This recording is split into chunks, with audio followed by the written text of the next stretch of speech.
Thank you. Thank you so much for making the time to do this today. I feel like for me, this is a conversation that is every bit of 15 years in the making. And I say that because I'll never forget, we were at the very beginning of my second startup, which was Eighth and Walton. And I remember sitting with you in your office there on the square in Bentonville, talking about building a website. And of course, you all were building, Mercedes, and we, as a bootstrapping young startup, could only afford a used Volkswagen. So we didn't end up doing business. But I've been so fascinated by you and all the things that you've been sort of associated with.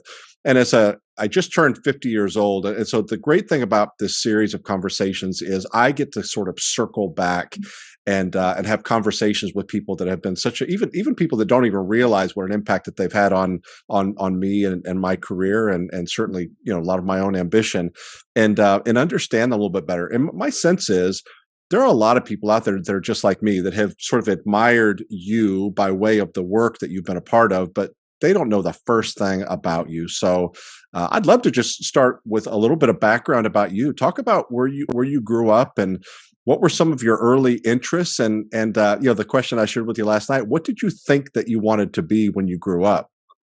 Yeah, so I grew up in Missouri. And so not that far from Northwest Arkansas. I started in Kansas City and then transitioned to Southwest Missouri.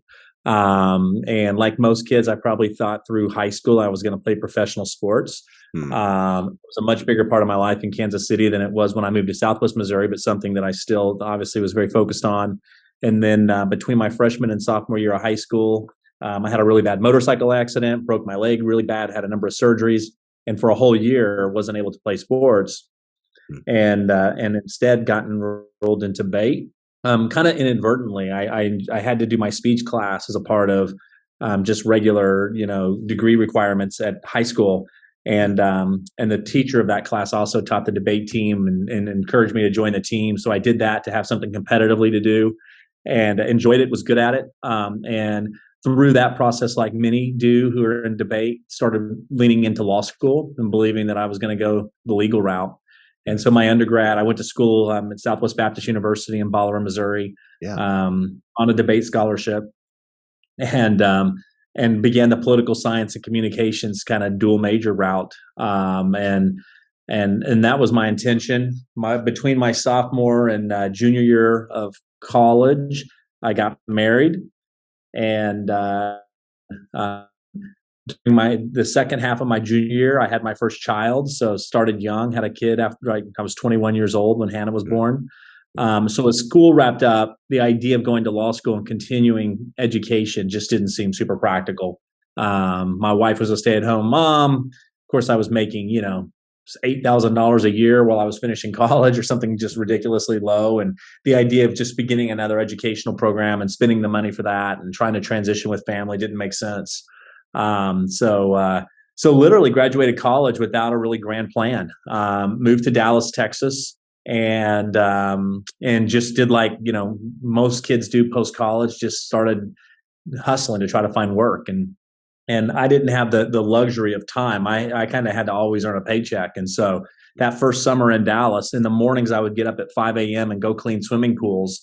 And then in the afternoons at 4 o'clock, I would load UPS trucks from 4 to 10:15 because UPS offered benefits working 25 hours a week for them. And I needed the insurance because I had a family. And so in the mornings, I was getting up early cleaning pools, and then I'd have a break during midday. And then in the evening, I was loading UPS trucks. So not super exciting, but knew it was just a moment in time until I figured it out. And ultimately, began a job in a healthcare company in Dallas, Texas, that sort of was a fortuitous role for me because it ended up kind of lending itself towards what I learned around technology and led to my first company that I launched while I lived in Dallas. But when I took that job, it was a full-time job, $10 an hour. So nothing spectacular, exciting. It was almost an EA type role more than anything. But that's kind of how my professional journey began.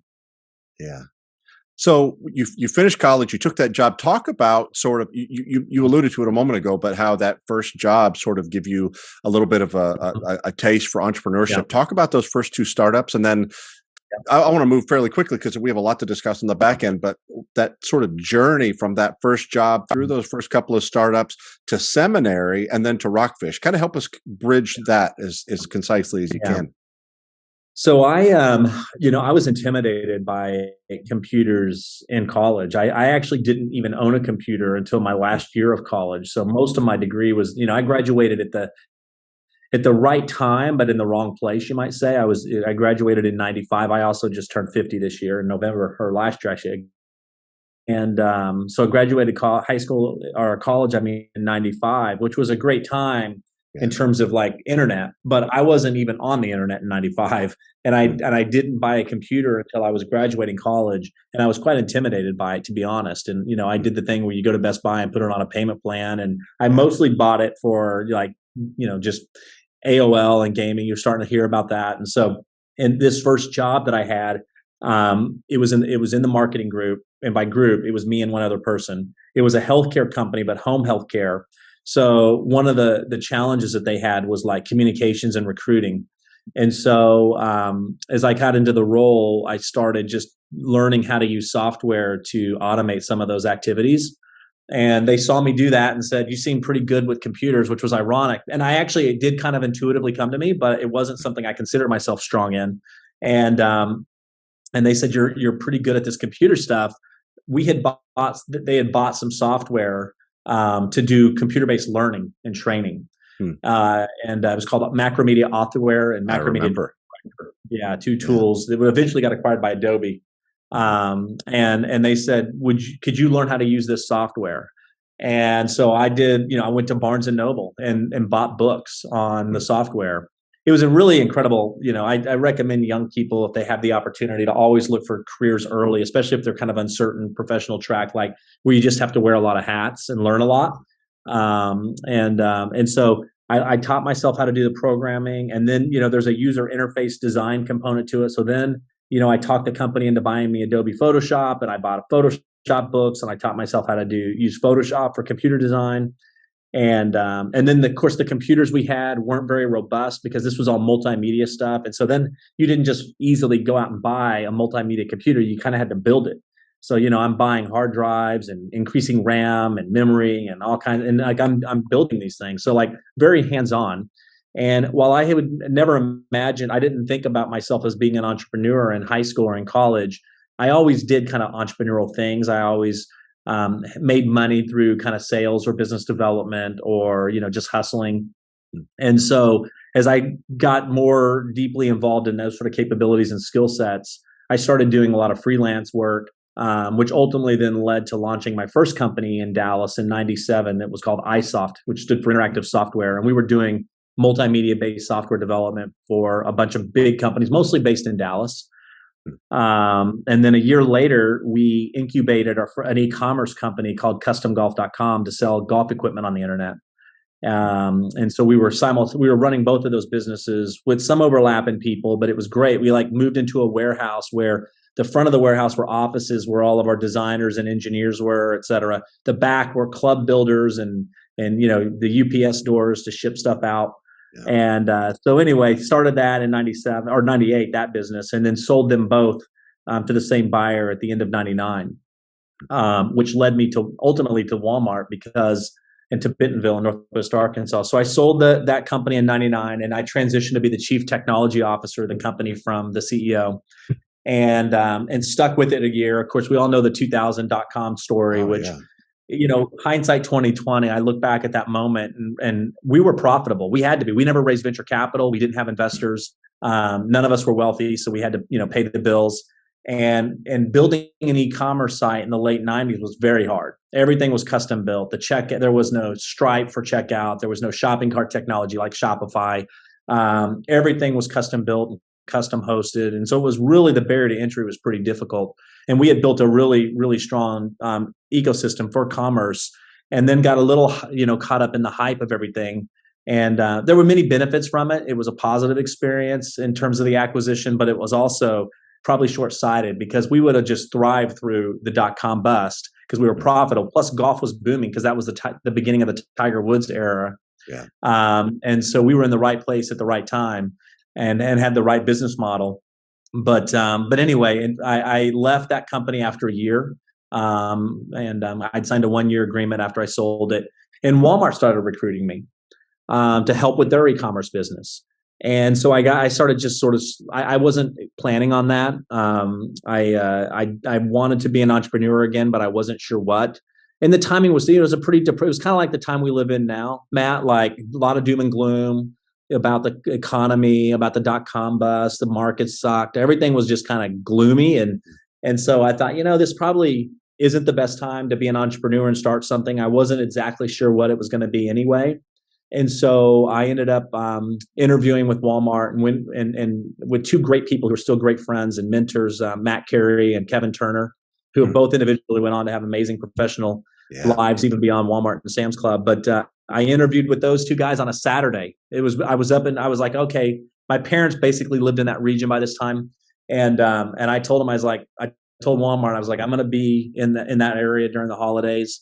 I'm happy to come by. And it was a Saturday morning that I went by and interviewed with Matt and Kevin, and they were looking for people who had experience in e-commerce. So I joined Walmart to help with the e-commerce business, which I spent 4 years at Walmart and had an incredible time there and met some amazing people, many who are still very close friends and professional associates today. But I got to kind of be an intrapreneur at Walmart, Matt, because they hired me for the .com work and business, which I stayed connected to. And I got the privilege of going out to Brisbane and San Francisco and working with the Walmart.com team back in the early 2020 or 2000, 2001, 2002, which was kind of fun times.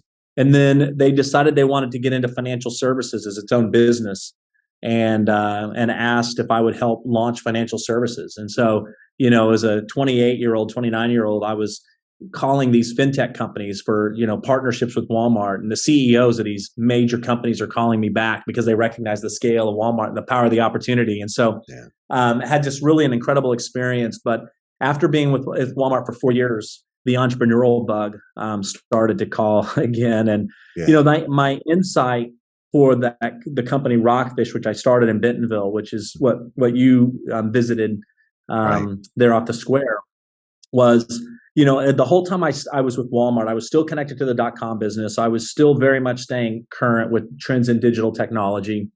And around that, 2000, they weren't calling it cloud. The word cloud computing didn't start being kind of coined or used until around 2006. And I started Rockfish at the very end of 2005.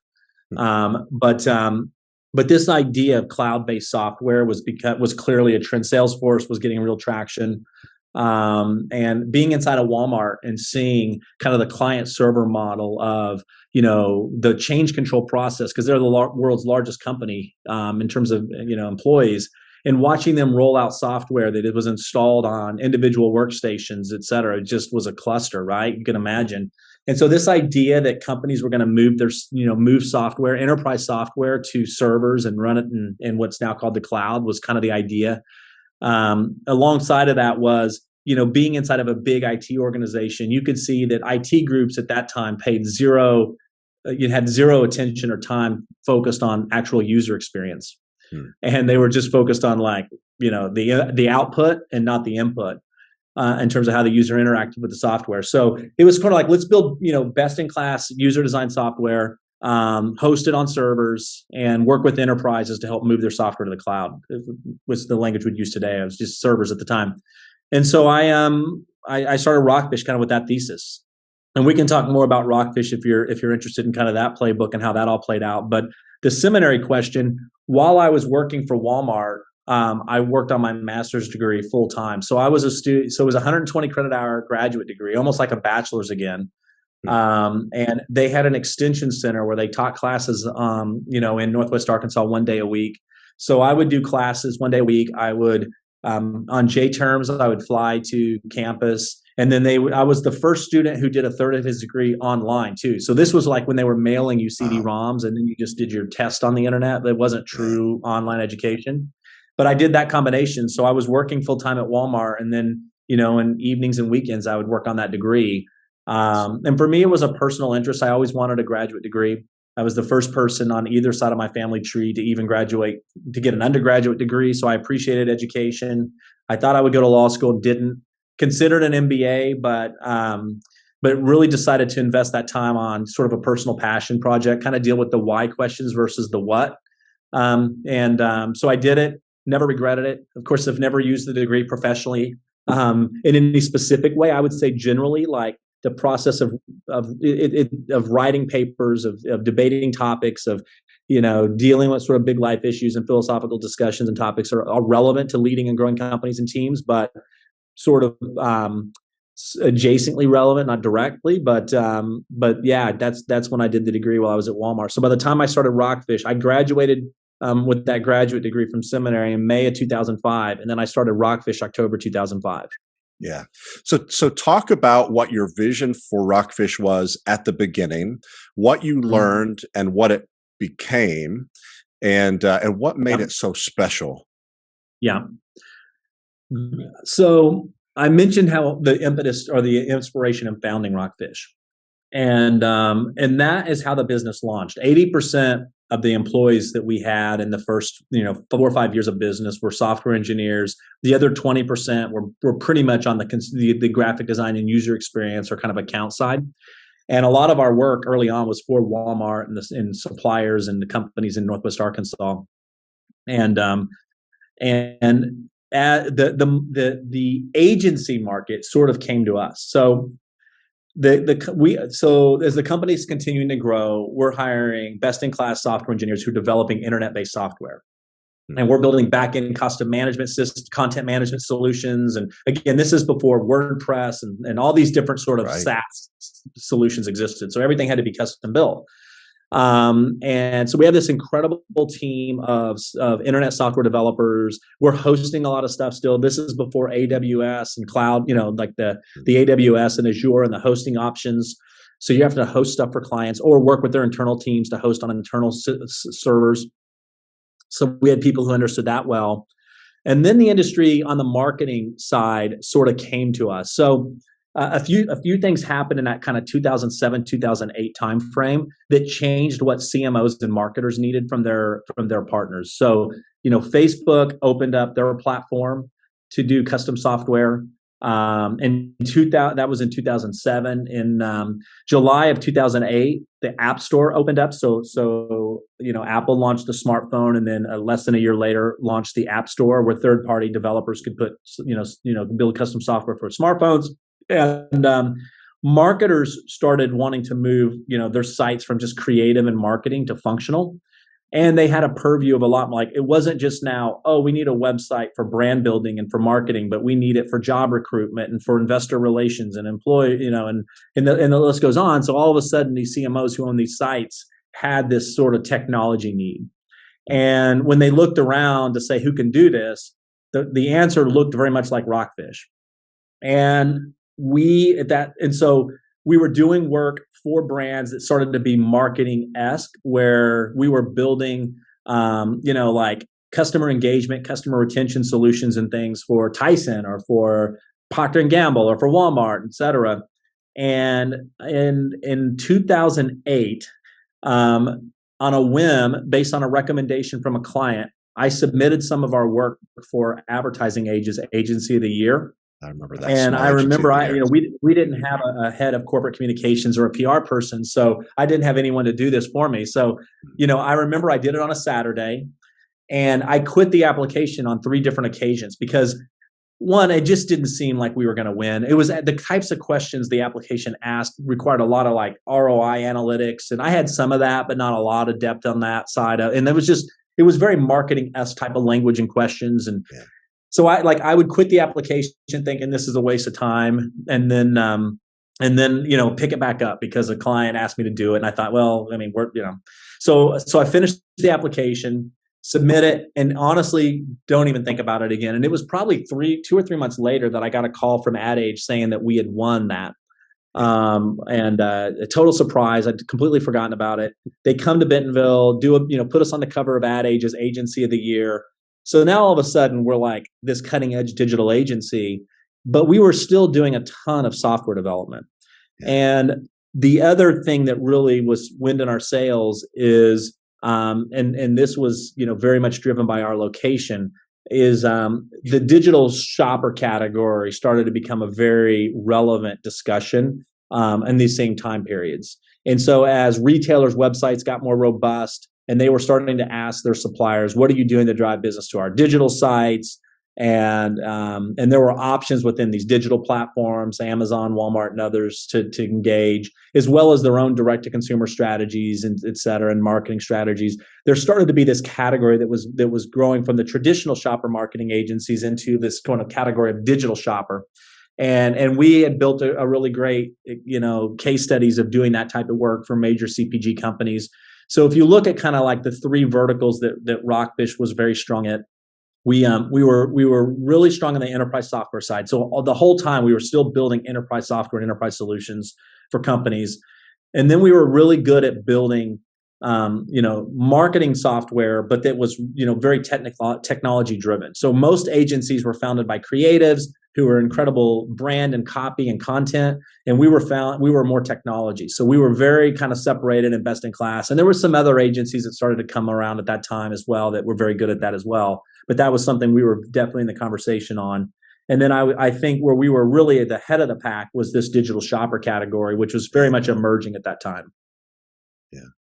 So, I would love to go deep into the exit, just because I'm just so intellectually curious about it. But give us 30 seconds on the exit, and then kind of catch us up. What have you been doing in the years since? Because it feels like the whole world has changed, and I think there might be a tendency for someone to walk away from after an exit, a company that they had put so much of themselves into, and just be ready to take a break. But it just seems like you've not even taken a breath. So give us 30 seconds on the exit. Talk about what it is you're working on today, and some of the things that you're most excited about on the basis of what you see today and what you are projecting into the future.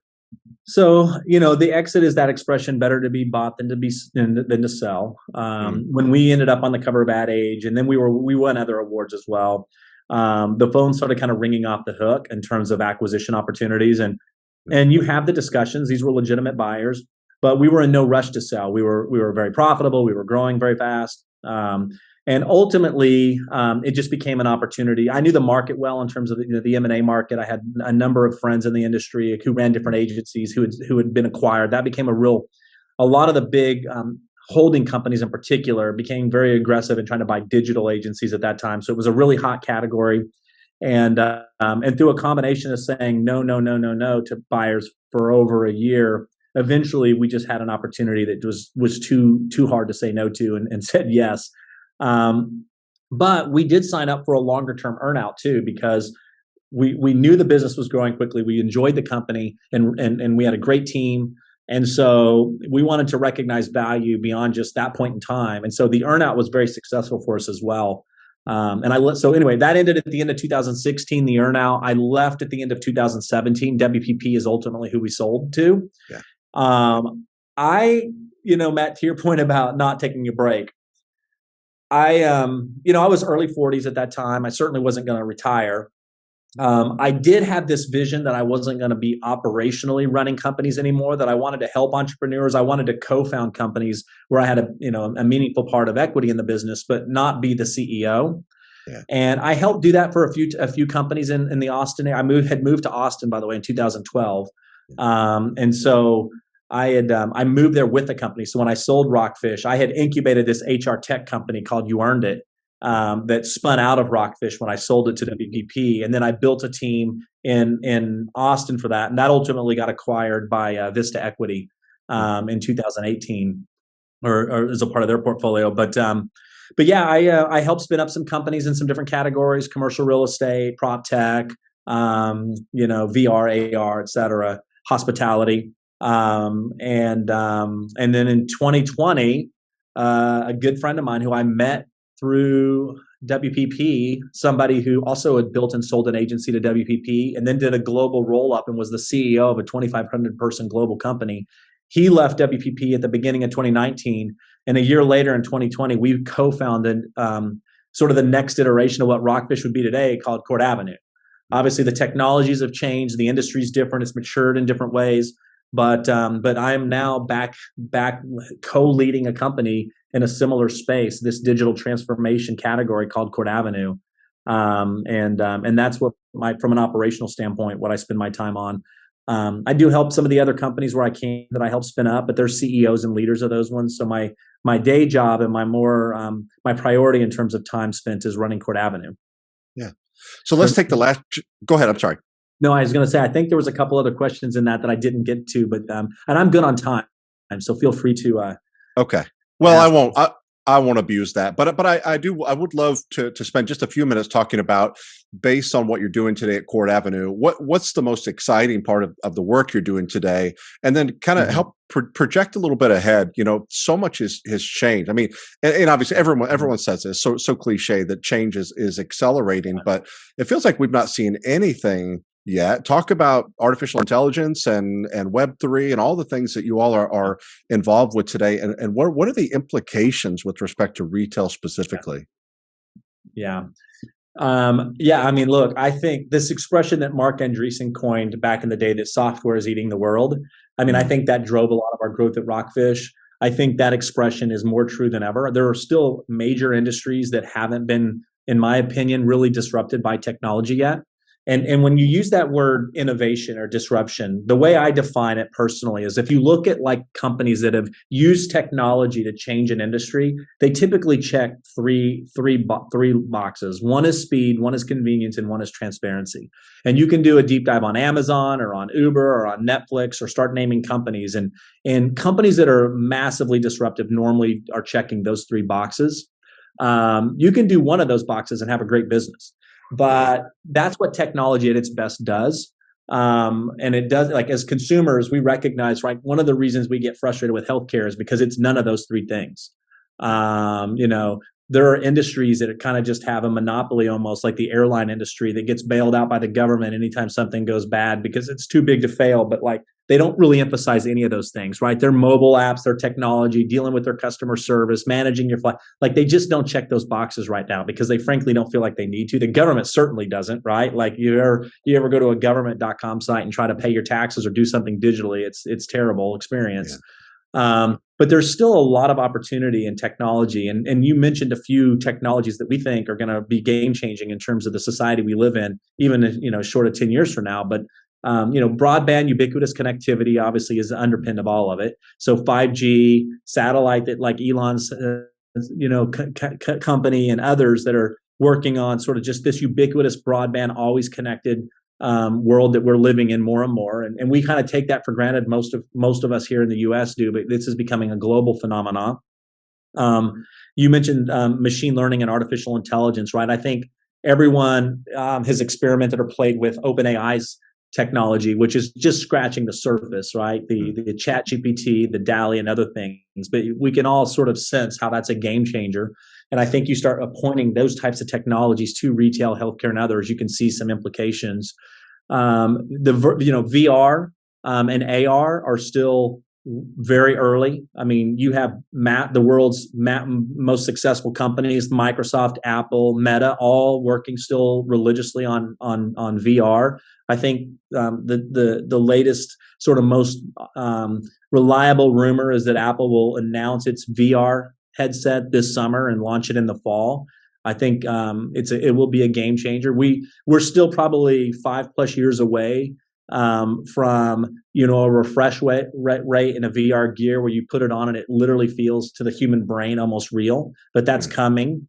AR and wearables is a big part of that as well. So these glasses that you and I are each wearing are going to have AR overlays built into them. So when I'm looking at someone, or I'm looking at an item on the shelf, or I'm out in public, I'm getting peripheral real-time updates, reviews. Like, it can look at you and tell me who you are, where you work, when the last time we spoke is. Things like that are going to just complement and supplement our human experience in a way that's sort of not even imagined in many respects today. And I think that's, like, when you ask me what excites me about CourtAvenue, these are the kind of things, right? Like, we work with a lot of big companies. Our biggest clients are Kia and General Mills and the United States Air Force and Qualcomm and Epson, et cetera. So, like, big companies, and they have a lot of just day-to-day opportunities around technology that we support them, but they're also looking ahead and they're thinking about future technologies and innovations. And they kind of learned their lessons through the first .com runs that like, hey, we don't want to be disrupted. We want to be the disruptor. And so they're trying to be more progressive on how they adopt and experiment and use technologies. And so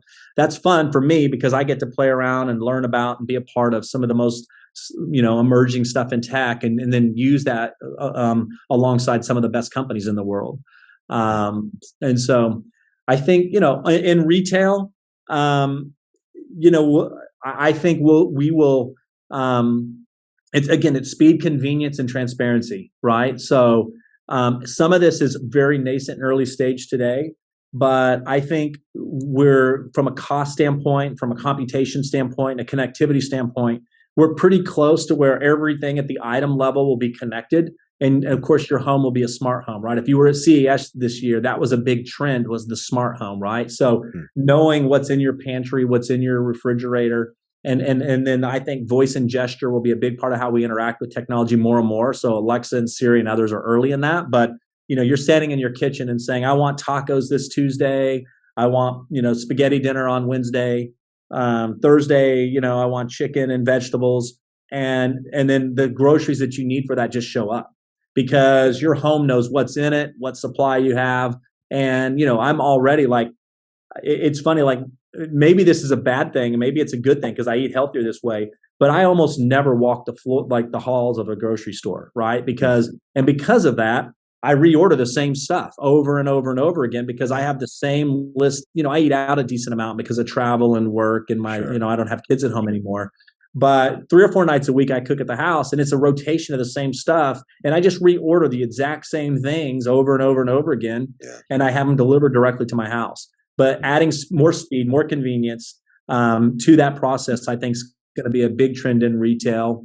And then I think that VR that we talked about will have a huge impact on the physical experience. You'll have a digital twin that tries stuff on with you, for you. It looks real. It's like looking at yourself in a mirror. You can truly evaluate. The item level detail on sizing will be precise because it will be matched to your personal avatar, which will be a 3D scan of your body. I mean, things like that are sooner than we think.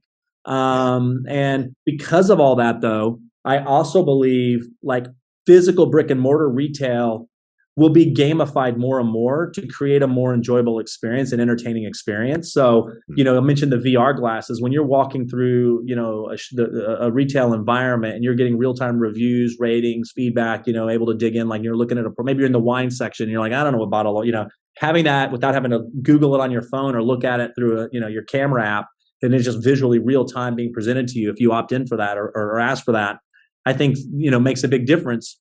But you are seeing like Topgolf to me has been an incredible success because it combines entertainment and technology.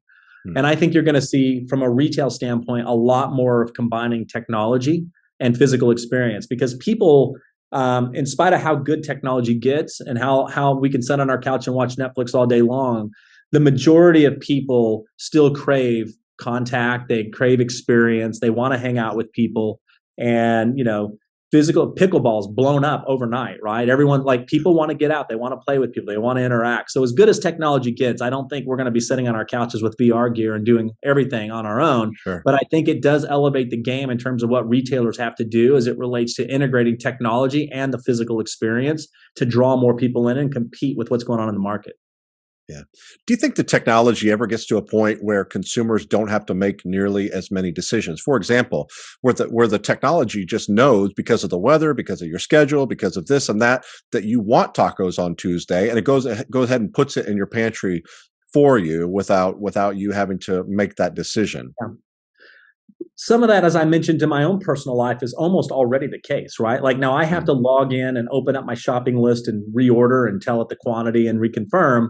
So It's not doing it automatic for me, although Amazon does try to automate some of this, right? I mean, I'm a little annoyed by it like you probably are, but I have an Alexa in my house and I'll ask it what the weather is. And it'll say, oh, by the way, you're probably out of vitamin D. Would you like me to reorder it, right? Well, in that context, I don't really want to order one thing at a time. And I don't want it to remind me of a shopping experience when I'm asking about weather. But they are working on this automated sort of, technology. And I think that's a big part of the machine learning. And I think, you set your preferences and priorities, and as a rule of thumb, I think as much of your life as you want automated can and will be.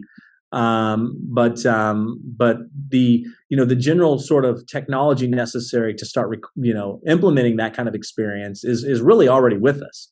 Now it's just kind of the workflows and the privacy and people do like, I mean, that's the thing too. Like you can automate that stuff if you want it, but everyone's life ebbs and flows. And you don't want to, like, I've subscribed to, those meal services things, if you recall, kicked off with a bang, like the Blue Aprons, and then fizzled out. I subscribed to one of those. But then I was having too much waste because it was delivering whether I needed it or not. And next week, I might have 5 meals out just because, friends were in town or family came over and I need. And then the week after that, I may have wanted to eat at home 6 nights because I'd went out so much the week before. So like, so you cancel those services because even though it's in theory, this automation of delivery real time without you having to provide input seems convenient, it actually ends up being less convenient because you're ending up logging in and making changes and telling it to stop or don't forget or whatever. So there's a lot of complexity that goes on behind the scenes on actually doing that. But again, anything you can do to add speed, convenience, or transparency is a win with consumers. And then you got to just let consumers kind of throttle that up or down based on their own personal preferences. Yeah. In the context of retail, are there any technologies where you feel like the industry is not keeping pace, where they're kind of falling behind? I think most retail is, that's a great question. I think there's some wait and see on some stuff that I wouldn't say they're falling behind on, right? Like you're seeing some retailers experiment with using blockchains and NFTs related to their customer loyalty program. That can work better for like consumer brands like a Nike or maybe an Apple or, Starbucks, but it's harder for, your general run of the mill consumer brands that like sell, in a Walmart or a Target. You're definitely going to see there's a lot like VR is just not, the AR VR experience just is not convenient or mature enough yet, right? So some of the things that I described earlier are coming, but they're not practical yet. So in my experience, I see retailers experimenting with this. They have labs, they'll work with partners to understand more, but it's not at scale yet where it moves the needle. And so, I think AI, if they're not seriously, and I'm, looking about using the artificial intelligence and machine learning to create more convenience and speed and transparency for consumers, I think they're probably already behind the 8 ball there. But generally speaking, I think, the prediction that brick and mortar retail is dead has been sort of espoused now for a while. Yeah. I think it's category by category, right? And it's geography by geography.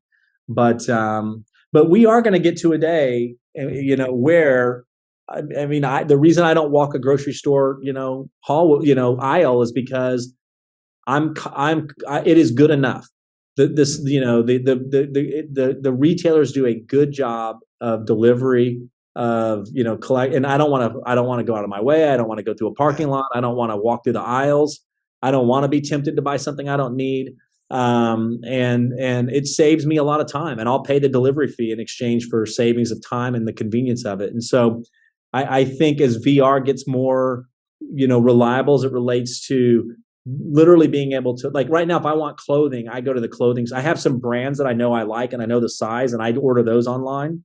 Yeah. But if I'm looking for something boutique or unique, I obviously go to the store to try it on to make sure it sizes and fits and looks good.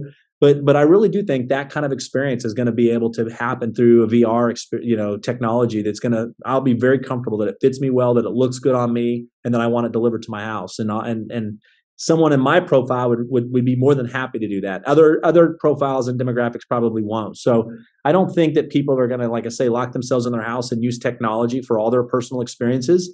But we've seen over and over again that we'll trade experience for saving time for something more convenient, and it takes and it aggregates a big part of the market share. So if I was a retailer, I'd be thinking continually, how do I save my customers time? How do I make the experience more convenient? And how do I add more transparency to their relationship with me as a brand? And wherever that leads me and whatever that means, that would be a focus for me. Yeah. My sense is that especially 50-year-old Kenny is driven far more by curiosity than achievement.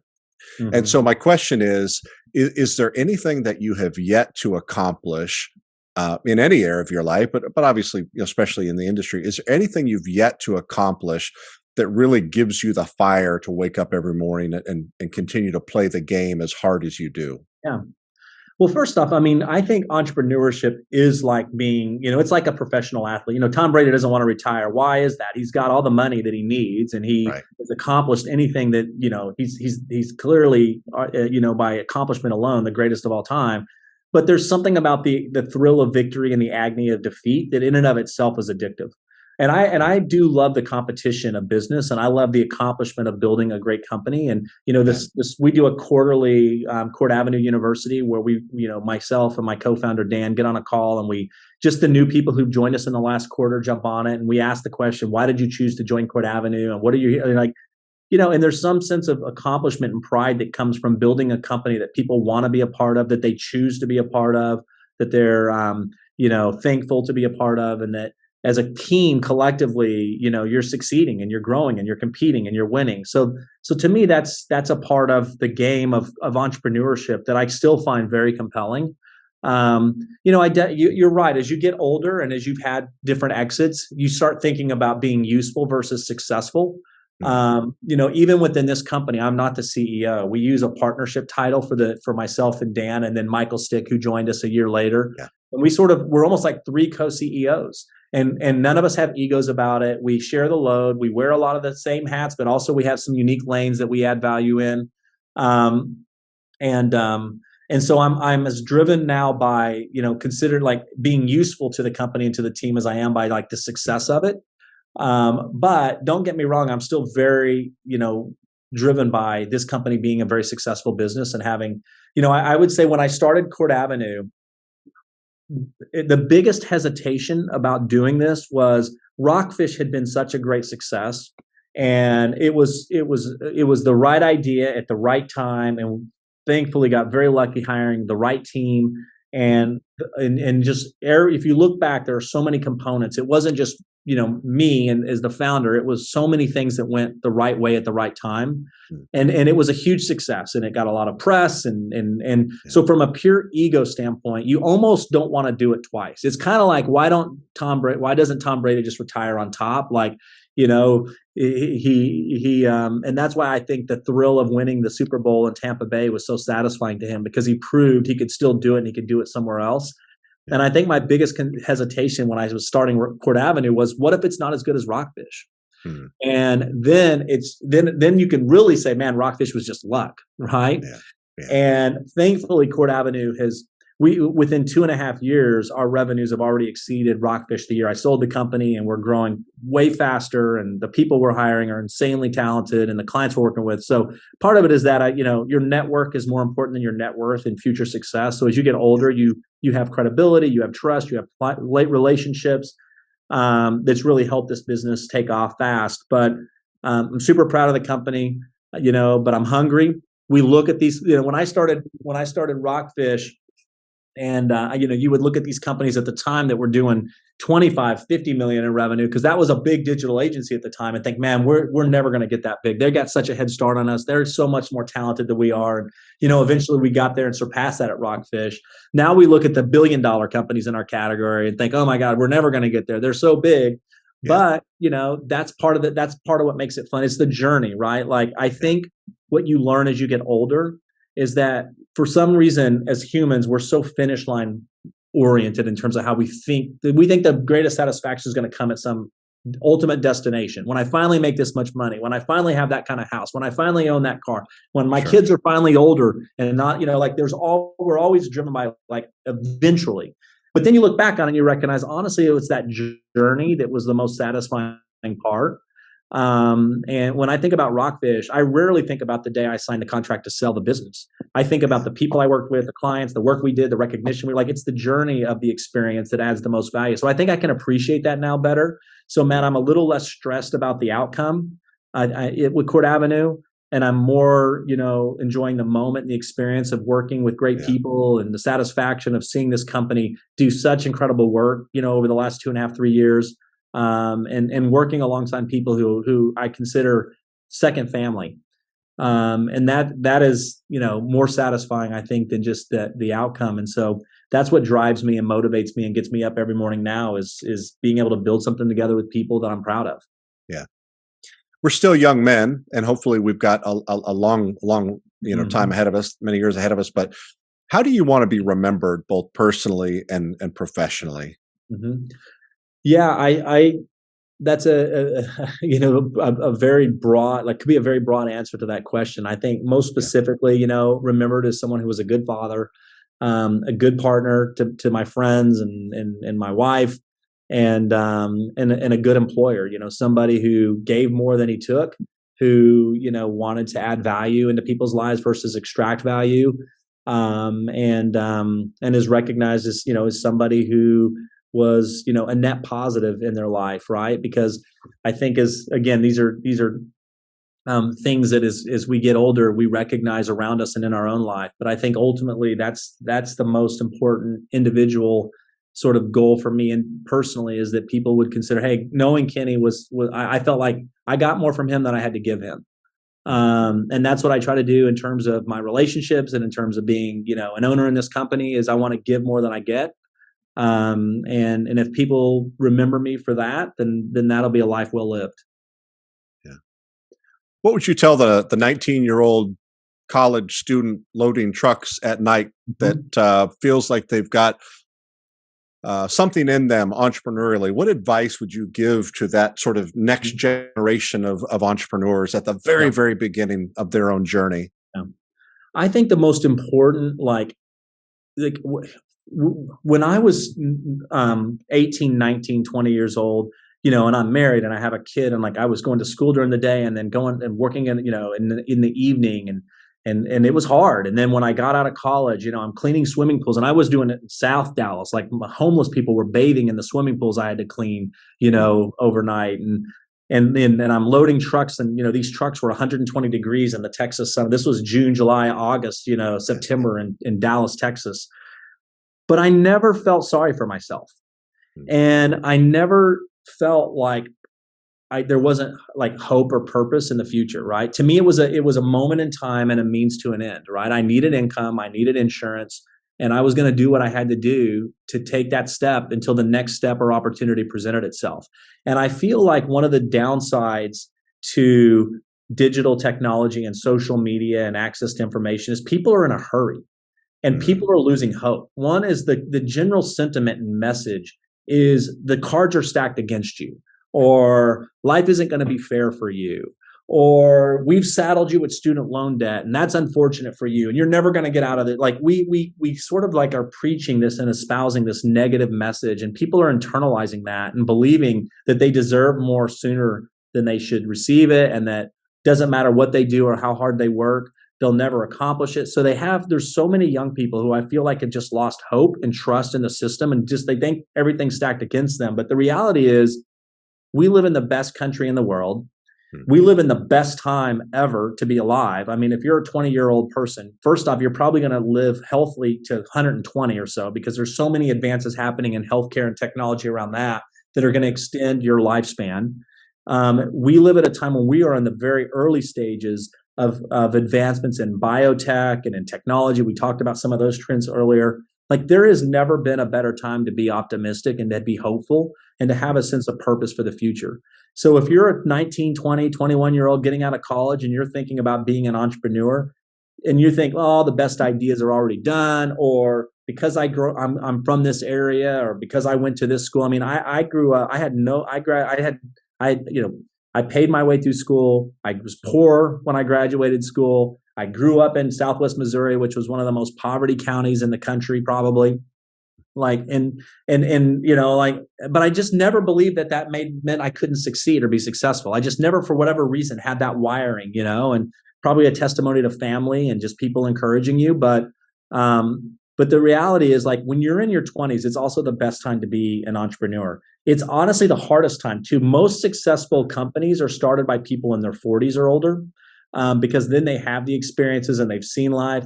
There's these exceptions of the 22-year-old Mark Zuckerberg who starts this great idea. There's these phenoms, but as a rule of thumb, a lot of entrepreneurs don't really hit it till I was 33 when I started Rockfish. And I did have a nice little exit in my late 20s with the CourtAvenue business, but it wasn't near like Rockfish was in terms, it wasn't like, the life-changing experience I had there. And I started this last company at 48 years old. So, it's never too late to be an entrepreneur either. But in your 20s is a great time to live and learn, because typically for most people, my personal situation was different, but most people don't have families. They're not married. They can live on a friend's couch or a parent's, spare bedroom if they need to. So you can take all the risks in the world.